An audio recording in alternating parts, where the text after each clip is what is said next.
Alors qu'on est à la veille du mois d'octobre, voilà qu'une mèche rouge de la mort s'installe et fait descendre le prix du BTC d'environ de 65 500 dollars à 63 500 dollars et je pense fait paniquer pas mal de monde alors que l'indice de la confiance, lui, bon, il y a un différé, était à 61. Donc on était passé au-dessus de neutre, on commençait à devenir un petit peu greedy, un petit peu cupide, un petit peu avoir l'appât du gain. Il y a fort à parier que dans les 7 prochaines heures, il sera remis à jour et qu'on va retomber dans le neutre, voire avec un petit peu de peur, parce que le marché et les investisseurs sont très émotionnels, et c'est là que les liquidités se font attrapé et sur les 24 dernières heures, bon ben on a 191 millions de dollars qui ont été liquidés. C'est pas un gros volume de liquidation pour être honnête. Ça continue d'évoluer évidemment. Ouais, c'est principalement des personnes qui étaient longues, c'est-à-dire qui pariaient sur la hausse du BTC. Donc sur les 191 millions de dollars, 134 sont liquidés pour avoir parier à la hausse de manière trop agressive. Et je ne le répéterai jamais assez, un investisseur responsable ne prend pas de risque à effet de levier ou alors très très petit. Pendant des périodes de bull run, on a vu des gens se faire ruiner il y a 4 ans. Et ça ne changera pas cette année, ce cycle-là, et ce sera toujours comme cela, tout comme il y a des gens qui arrivent à gagner pendant les marchés baissiers. Alors qu'est-ce que ça nous donne au niveau du marché? On a un BTC à 63 500 dollars, un Ethereum à 2600 dollars.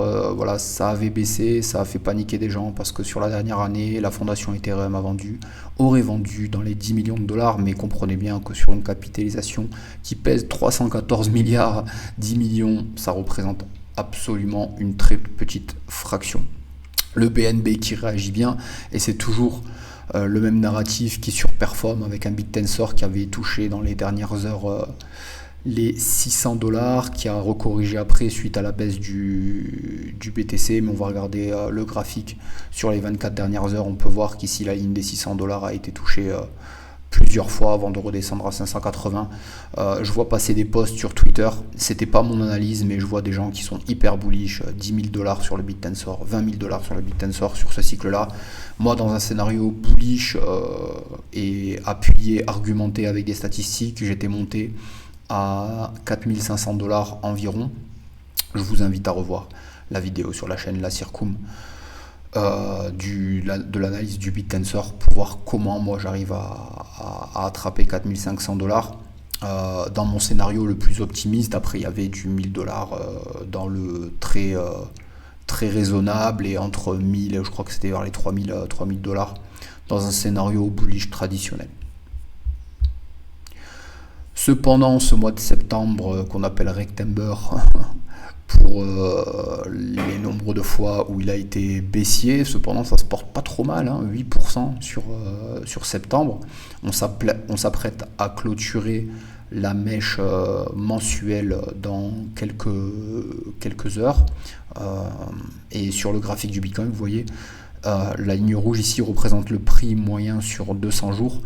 On est passé en dessous, alors j'espère que c'est une fausse cassure de cette moyenne mobile. Ça devrait représenter normalement un support important, mais ce serait intéressant, donc on va le voir en mèche mensuelle. Je vais le découvrir en direct pendant l'enregistrement de cette vidéo. On va regarder comment on se comporte. Donc voilà, donc cette mèche là qui est verte parce qu'on est plutôt haussier sur septembre.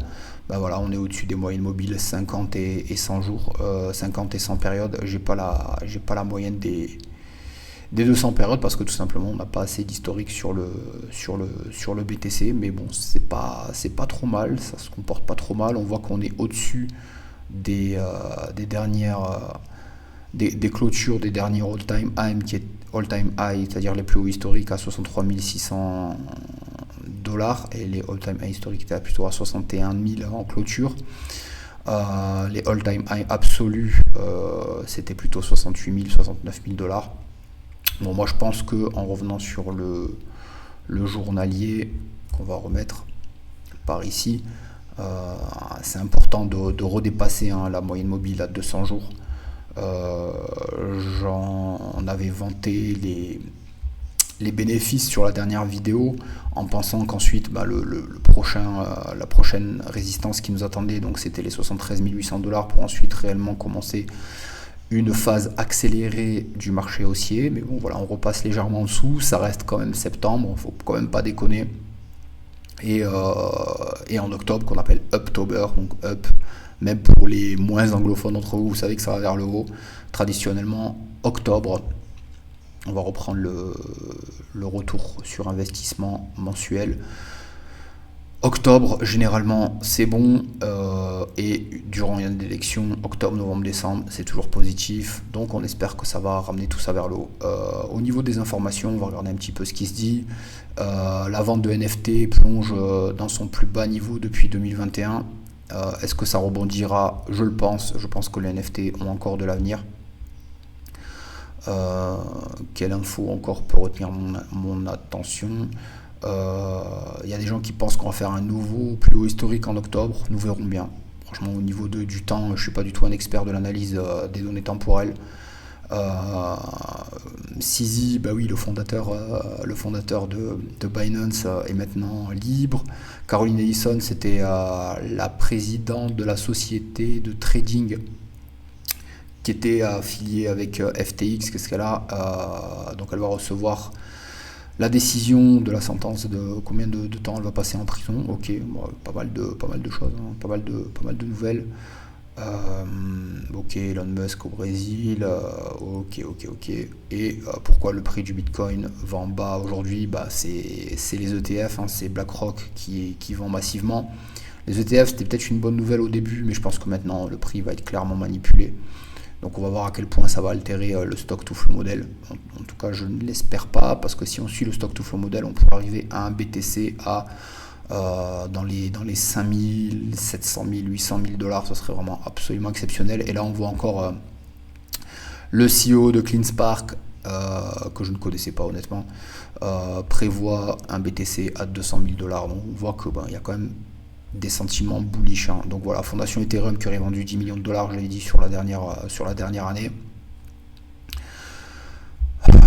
C'est pas grand chose, hein. Après sur X, j'aime beaucoup, il y a des infos vraiment très intéressantes. Donc cette vidéo de Cathy Wood qui ressort, c'était juste avant les ETF, hein. Elle disait que dans un scénario pessimiste, ils prévoyaient dans leur société un Bitcoin à 600 000 $ d'ici 2030. Et dans un scénario optimiste, un Bitcoin à 1,5 million de $, très intéressant. Alors cette vidéo, elle m'a fait rire parce que ça me fait penser un petit peu à des rêves, et c'est l'intelligence artificielle en fait qui montre sa conception du BTC. C'est vraiment absolument exceptionnel. C'est absolument fou, et je pense que l'intelligence artificielle, évidemment, on n'en est qu'au début. Et comme je le dis et je le répète souvent, on est sur une innovation technique majeure qui s'installe dans la routine des petites, moyennes et grandes entreprises. On peut déjà plus s'en passer, et je pense que le peu de milliards que ça représente aujourd'hui, alors je ne me rappelle plus comme ça, on va regarder catégorie.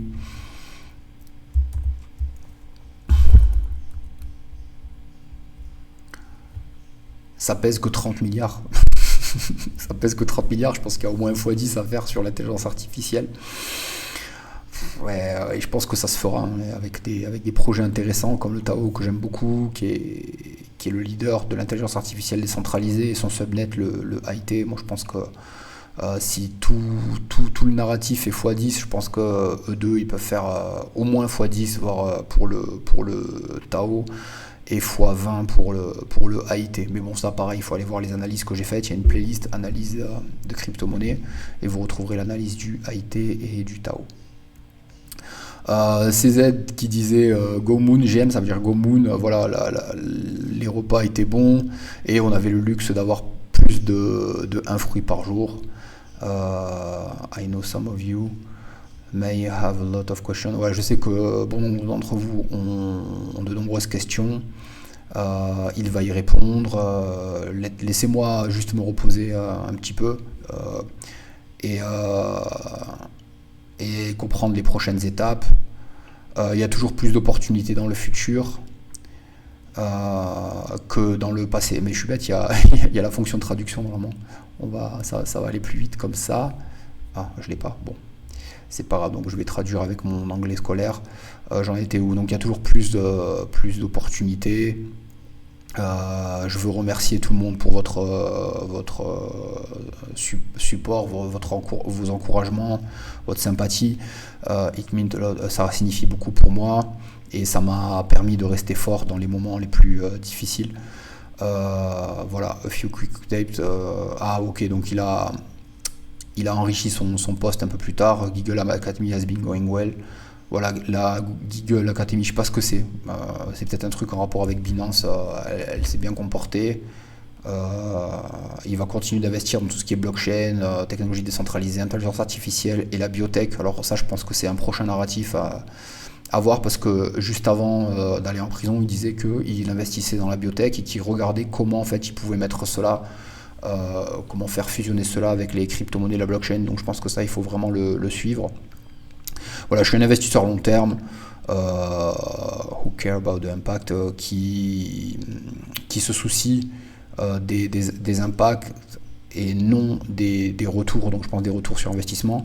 Je vais aussi dédier plus de temps à donner à des associations caritatives. Il a des bonnes idées apparemment et il est toujours en train de travailler sur son livre qui est à peu près aux 2/3 et il pensait pas que ça allait lui prendre autant de temps. Et voilà, et Binance apparemment ils font du bon travail sans lui et il trouve que c'est excellent et c'est le rêve de nombreux fondateurs. Voilà, restez connectés. Et on se voit aux conférences. Voilà. Je pensais pas traduire tout le post, mais bon voilà, je l'ai fait. BitTensor, voilà, il y a un gros investisseur apparemment qui a pris 20 millions de BitTensor et il les a stackés. Alors là, je pense que c'est la très bonne opération avec un retour sur investissement à 13% sur le staking sur un token qui peut potentiellement faire x5. Ces 20 millions deviennent des 100 millions. 100 millions plus 13 millions de cadeaux sur une année, c'est trop bien. En plus, il n'y a pas de délai. Sur le retrait du staking, alors que par exemple sur tout l'écosystème Cosmos, il faut compter 3 semaines pour sortir des nœuds. Là, on peut sortir du nœud quand on veut, donc super. La confiance, on l'a vu, les acquisitions, on les a vues, le BTC, j'en ai parlé, l'Ethereum, comment il se comporte. Pour moi, la ABC est toujours valide. Donc, on est sur la paire Ethereum-BTC. Hein. Donc, en gros, quand ça monte, la plupart du marché des crypto-monnaies et les plus petites capitalisations vont surperformer le BTC. En gros, c'est bon pour la majorité des portefeuilles des petits investisseurs. Mais voilà, il faut dépasser cette moyenne mobile à 50 jours, à 100 jours, à 200 jours. Et ce sera peut-être l'accomplissement de cette C, de cette longue ABC qui nous a bien pris la tête depuis le 11 août. C'est long. Mais voilà, c'est toujours valide. La C devrait se faire en 5 vagues. Et ça pourrait être une fractale, c'est-à-dire que la C pourrait être aussi la 1 d'une 1, 2, 3, 4, 5. Donc ça pourrait faire, la C pourrait être la 1 d'une 1, 2, 3, 4, 5. Voilà, donc ça c'est à vue d'œil, hein, ça ne veut pas dire que... Voilà. Et après, donc redépasser tout ça et redevenir bullish. Après, sur les plus hauts de la paire Ethereum, Bitcoin, je crois qu'on avait touché les 0,15 BTC par Ethereum. Je suis pas sûr qu'on arrive aussi haut. D'ailleurs, j'avais décidé des rectangles de prise de profit. Voilà, et éventuellement la 5 elle pourrait aller par là. Une correction de 4 qui irait par là. Une 3 qui pourrait aller par ici. Donc une 4 qui pourrait aller par là. Voilà, ça pourrait faire quelque chose d'à peu près cohérent comme ça, à vue d'œil. Après, il faut regarder, ça prend du temps, ça se fait pas comme ça, mais je pense que là, comme ça m'a l'air cohérent à peu près. Mais j'analyserai plus tard, plus en détail. Et sur les altcoins sans le BTC et sans l'Ethereum, donc voilà, vraiment les petites capitalisations, ce qui représente la majorité du contenu des portefeuilles des investisseurs. 1, 2, 3, 4, 5 toujours valide, qui représenterait la grande 3, la 3 qui qui est la phase la hausse la plus grande d'une impulsive en 1, 2, 3, 4, 5. Une 1, 2, 3, 4, 5, grande 1, 2, 3, 4, 5 qui aurait commencé en octobre 2023, avec une longue correction de 2 qui se sera achevée en juillet 2024. Et pour moi, depuis juillet 2024, on aurait commencé à faire cette grande 3. Donc une grande 3 que bon, j'ai pas vu si grande que ça, avec une longue correction de 4 qui pourrait se passer vers mai, septembre, octobre 2025, et ensuite pourquoi pas avoir un dernier retentissement en fin d'année 2025, début 2026, pour ensuite dire bye bye. Mais bon, moi je pense que tout va se jouer fin 2025 et 2026, entame de marché baissier, etc., etc. Donc après, il y a des menaces sur le plan international, les tensions, ça dégénère de plus en plus, donc évidemment que ça peut impacter les marchés. Au niveau international, on a la Chine qui est en train de débloquer les autorisations pour l'investissement sur le BTC, ce qui devra apporter beaucoup plus de liquidité et faire monter les marchés, donc dans un premier temps BTC, puis ensuite les altcoins. Et 26 septembre, donc ça fait 4 jours, Plan B, il a donné ces nouvelles données donc sur le RSI, les volumes de vente et d'achat du BTC, et il disait voilà, ça fonctionne comme une horloge. On est donc sur les points rouges, les points rouges qui représentent 40 mois, à peu près entre 40 et 35 mois avant le prochain halving, donc 2 ans et demi, on a encore le temps. Mais à ce moment-là, normalement, on commence, ça y est, normalement ça va, on doit passer en surachat. On est en surachat d'ailleurs actuellement, au-dessus de 50, on est en surachat. On doit passer en surachat. Donc on avait une belle hausse ici avec les points bleus qui avait surperformé avec un all-time high avant l'heure, avant le halving. Maintenant, ça doit pouvoir se récupérer et monter. Donc on voit qu'au fil des cycles, on fait des points hauts de plus en plus bas. Donc peut-être qu'on n'arrivera que ici à 85. Écoutez, nous verrons bien.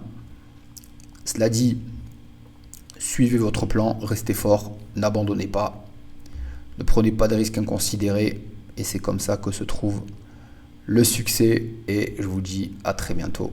Au revoir.